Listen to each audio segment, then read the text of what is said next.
Namitan natin ng flashlight para makita nyo. Yan yung itsura oh. Diba? Kadena natin sobrang kintab compared natin dito. Ayan oh. Alright, magandang araw mga bro. Welcome sa ating vlog. Ngayong araw ay gabi pala, sorry. Ngayong gabi ay lilinisin ko si Raider 150 carb. Ayan, nasa likod natin.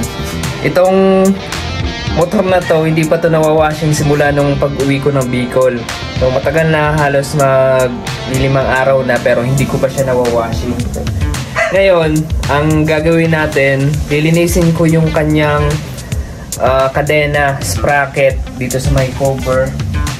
Tapos saka ko iwawashing ng buo. Pero siguro ngayon muna, ang magagawa ko dito ay malilinisan ko lang muna itong mga sprocket saka yung kanyang kadena, kasi sobrang dumi na, hindi ko siya nalilinisan simula pa nung December. Kaya ito yung itsura niya, ipakita ko sa inyo. Alright, ayan. Ito yung itsura ng ating motor, si Raider. May mga plastic pa. Ayan o, medyo pangit, ang dumi.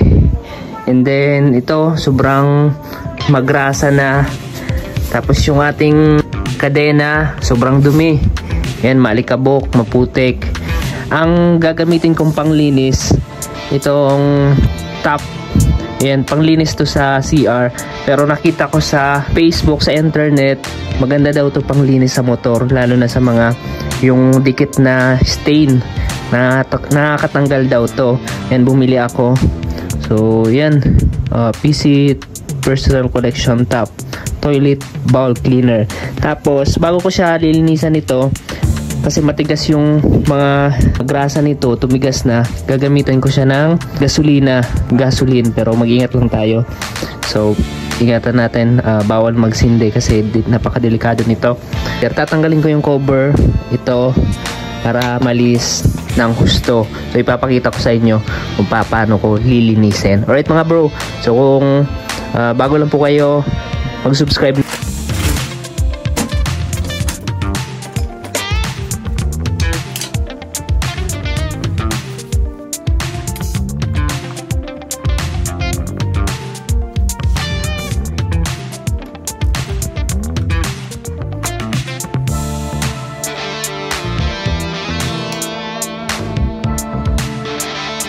Alright mga bro, hindi ko kayang tanggalin ng allen itong lock dito sa sprocket, kaya ayun, imbis na tatanggalin ko to, hindi na muna.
Alright mga bro, ito na yung resulta oh. Sobrang linis na oh.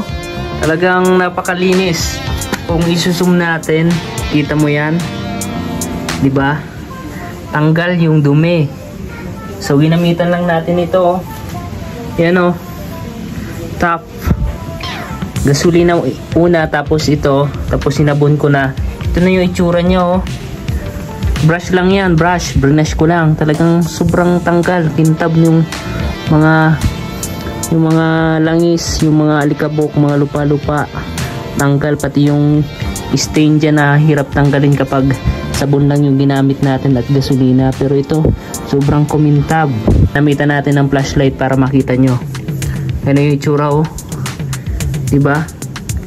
Kadena natin sobrang kintab compared natin dito. Ayan o. Ganyan kanina. Pero ngayon ito na yung itsura. Mamaya, ito naman. Tapusin ko lang muna. Isprayan ko tapos pakita ko sa inyo mamaya. Ingat lang tayo kasi sobrang tapang ng chemical na to.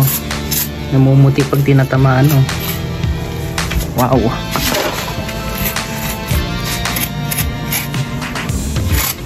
Brushin na natin kung ano magiging itsura niya. Makikita natin yung result of our experiment. Hindi gaya-gaya. Baho lang. Namuti na guys. Ito naman. Yan. Yan na. Dapat maganda yung resulta nito. Pati yung kalawang natanggal eh. Laban siya sa metal. Isprayan na natin. Tingnan natin kung ano nung resulta. Yun. Ayan na, lumalabas na. Yan ang mga bro. Sobrang linis. May mga naiwan lang sa kadena. Pero dito sa sprocket nya, kung makikita nyo, walang tanggal. Oh. Bro, yung cover, pati yung kanyang mga bolt, ayan, nilagyan ko ng chemical kaya namuti. Tingnan nyo. Tapos ito na yung itsura. Malinis. Ito pa. Ayan o. Ang ganda. Diba? Solid yung pagkakalinis o. Napaka-epektibo.